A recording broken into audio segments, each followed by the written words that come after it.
না না না না, আমি আর এই অত্যাচার সহ্য করতে পারছি না। কেন, কি হলো? তুমি প্রতিদিন শুধু শীতকাল পড়তেই সবজি সবজি করে পুরো মাথা খারাপ করে দিচ্ছ।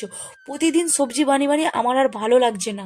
তো শীতকালে তো সবজিই ভালো লাগে না। ভালো লাগুক, আমি আর তোমার এই সবজি বানাতে পারবো না। সবজি খেয়ে খেয়ে আমার মুখে পুরো চড়া পড়ে গেছে। তাহলে কি বানাবে?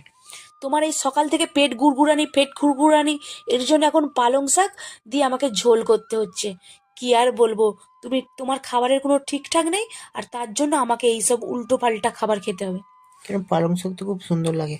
তোমার সুন্দর লাগুক, ঠিক আছে, তোমার পেটের প্রবলেম আছে, তুমি খাও। সবসময় কি আমার ভালো লাগে বলো এইসব পালং শাক টালং শাক খেতে? একটু তো মাছ মাংসও আনতে পারো। এটাই তো সিজন শাক সবজির। বাদ দাও, আমি আমার জন্য স্যালাড করে রেখেছি। তুমি কি খাবে? কেমন হয়েছে স্যালাডটা সাজানো, দেখো। খুব ভালো। তোমাকে একটু দিতে পারি, তুমি কি খাবে? হুম। আগে বলো, আমার স্যালাডের প্রশংসা করো তবেই দেবো।